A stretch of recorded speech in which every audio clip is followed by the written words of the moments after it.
Hello hi everybody. ఈరోజు మనము యూటెరిన్ fibroids అనే గర్భాశయ సమస్య గురించి ఈ వీడియోలో చూద్దామండి. యూటెరిన్ ఫైబ్రాయిడ్స్ గర్భాశయంలో ఏర్పడే కండరాల గడ్డలనే మనము యూటెరిన్ ఫైబ్రాయిడ్స్ అంటాము. ఈ వీడియోలో అబ్జర్వ్ చేయండి. టైప్స్ ఆఫ్ యూటెరిన్ ఫైబ్రాయిడ్స్ చాలా రకాలుగా ఉంటాయండి ఫైబ్రాయిడ్స్. ఈ వీడియోలో మీకు చూపిస్తున్నాను. Sub mucosal fibroid. ఈ ఫైబ్రాయిడ్ అనేది గర్భాశయం లోపల వైపున ఉంటుంది. సబ్ సీరోజల్ ఫైబ్రాయిడ్, ఇది గర్భాశయం బయట వైపున ఈ ఫైబ్రాయిడ్స్ మనకి కనిపిస్తాయి.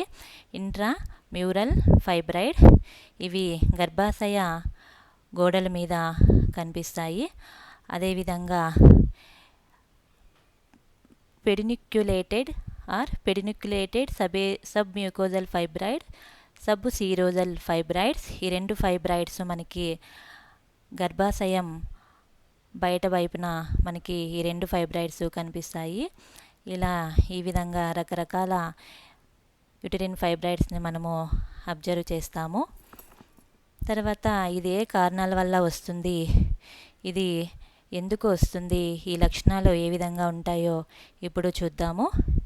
కారణాలు: హార్మోనల్ ఇంబ్యాలెన్స్. మెయిన్గా మనకి ఈ ఈస్ట్రోజన్ లెవెల్స్ హైగా ఉన్నప్పుడు యూటెరిన్ ఫైబ్రాయిడ్స్ మనకి వస్తూ ఉంటాయండి. అదేవిధంగా ఫ్యామిలీ హిస్టరీ, మన ఫ్యామిలీలో ఎవరికన్నా ఉన్నా, మన మదర్కి కానీ మన గ్రాండ్ మాస్కి కానీ ఉన్న 50% ఛాన్సెస్ మనకి ఈ యూటెరిన్ ఫైబ్రాయిడ్స్ వస్తూ ఉంటాయి. ఈ రిస్క్ ఫ్యాక్టర్స్ని మనము అబ్జర్వ్ చేసిన వెంటనే ఏ లక్షణాలు ఈ వ్యాధిలో వస్తాయో ఇప్పుడు చూద్దాము. హెవీ బ్లీడింగ్ అనేది చాలా ఎక్కువగా ఉంటుందండి.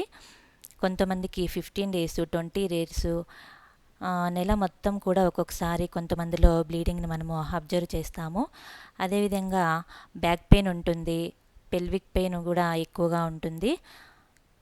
దీంతోపాటు ఫ్రీక్వెంట్ యూరినేషన్ ఉంటుంది, ఫ్రీక్వెంట్గా వీళ్ళు యూరిన్కి వెళ్తూ ఉంటారు. కాన్స్టిపేషన్, మలబద్ధకంను కూడా మనము ఇందులో అబ్జర్వ్ చేస్తాము. కొంతమందికి గర్భం రాకపోవచ్చు, కొంతమందికి గర్భం వచ్చే ఛాన్సెస్ ఉంటాయి. ఆ యూటెరిన్ ఫైబ్రాయిడ్స్ యొక్క ప్లేస్ని బట్టి ఇది మారుతూ ఉంటుంది.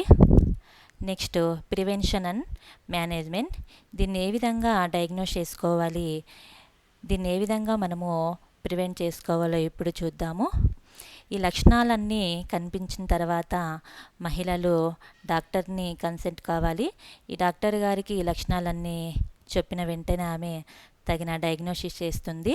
Like UCG, MRI, CT scan అలాంటివి చేసి ఈ ఫైబ్రాయిడ్స్ని ఫైండ్ అవుట్ చేస్తుంది. ఈ ఫైబ్రాయిడ్స్ ఎక్కడెక్కడ ఉన్నాయి, ఎంత సైజులో ఉన్నాయి, దీని యొక్క తీవ్రత ఎంత ఉంది, దానిని బట్టి ఆమె ట్రీట్మెంట్ని స్టార్ట్ చేస్తుంది. కొంతమందికి ఇది మెడిసిన్స్తో పోతుందండి, కొంతమందికి ఖచ్చితంగా సర్జరీస్ అనేటివి చేయాల్సి వస్తుంది. Like myomectomy. ఈ మయోమెక్టమీలో రిమూవల్ ఆఫ్ ది ఫైబ్రాయిడ్స్ అన్నమాట. హిస్టరెక్టమీలో రిమూవల్ ఆఫ్ ది యూటరస్, మొత్తం యూటరస్ని అంతా తీసేస్తారు. కొంతమందిలో ఫైబ్రాయిడ్స్ని మాత్రమే రిమూవ్ చేస్తారు. ఈ రెండు స్కాన్స్ ద్వారా మనకి యూటెరిన్ ఫైబ్రాయిడ్స్ని మనము నిర్మూలించుకోవచ్చు. నెక్స్ట్, కొన్ని హెల్త్ టిప్స్ని కూడా మనము ఫాలో కావాలి. షుగర్ ఉన్న ఫుడ్స్ని మనము అవాయిడ్ చేయాలండి. ఈ షుగర్ ఫుడ్స్ ఈ ఫైబ్రాయిడ్స్ని ఇంకా ఎక్కువ చేస్తాయి, కాబట్టి షుగర్ని మీరు అవాయిడ్ చేసుకోండి. దాంతోపాటు మనము తీసుకునే కూరగాయలలో ఎక్కువగా టమోటాను వాడండి. అలాగే స్ట్రాబెర్రీస్, లెమన్ జ్యూసెస్ ఇలాంటివి వాడినట్లయితే ఈ ఫైబ్రాయిడ్ సైజ్ అనేది తగ్గుతూ ఉంటుంది. లైఫ్ స్టైల్ని మనము చేంజ్ చేసుకోవాలి. లైక్ యోగా, మెడిటేషన్, వాకింగ్ అలాంటివి చేస్తూ మన వెయిట్ని మనము మెయింటైన్ చేయాలి. అదేవిధంగా ఈట్ బ్యాలెన్స్డ్ డైట్. మనం తినే ఫుడ్లో ఎక్కువగా proteins, fibres, less carbohydrates, fats ఉండేలాగా మనం ప్లాన్ చేసుకోవాలండి. దీంతోపాటు ప్రతిరోజు మనం తీసుకునే ఆహారంలో ఉడకపెట్టినటువంటి గింజలను, అదేవిధంగా డ్రై ఫ్రూట్స్ని అలాంటివి ఉండేలాగా ప్లాన్ చేసుకోండి. దీంతోపాటు ఈ టర్మరిక్ పౌడర్ని మనము రెగ్యులర్గా యూజ్ చేస్తూ ఉంటే ఇవి అబ్నార్మల్ సెల్స్ని చంపే శక్తి ఉంటుందండి. మనము ఈ టర్మరిక్ పౌడర్ని మనము యూజ్ చేయాలి. దీంతోపాటు మనకి హీమోగ్లోబిన్ అనేది చాలా తక్కువగా అయిపోతుంది హెవీ బ్లీడింగ్ వల్ల. దీనికి క్యారెట్ జ్యూసెస్ కానీ, బీట్రూట్ జ్యూస్ కానీ, లేకపోతే ప్రొమోగ్రెనేట్ జ్యూస్ కానీ ఏదో ఒకటి డైలీ మనం ప్లాన్ చేసుకొని పొద్దున్నే కాఫీకి, టీకి బదులు ఈ జ్యూస్ని ఏదో ఒకటి తీసుకొని మనము హీమోగ్లోబిన్ని పెంచుకోవాలి. అదేవిధంగా కొంతమంది మహిళలు జాబ్కి వెళ్తుంటారు, జాబ్స్ చేస్తూ ఉంటారండి. అలాంటి మహిళలు ఎక్కువగా స్ట్రెస్కి గురవుతుంటారు. వారు స్ట్రెస్ని తగ్గించుకొని ఈ హార్మోన్స్ అనేటివి లెవెల్ని మీరు మెయింటైన్ చేసుకోవాలి.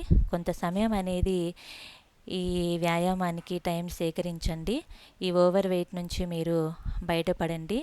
మన బాడీకి తగినంత వ్యాయామం, ఎక్సర్సైజ్ ఇస్తే అది మన మాట వింటుంది, లేకపోతే మనం దాని మాట వినాల్సి వస్తుందండి.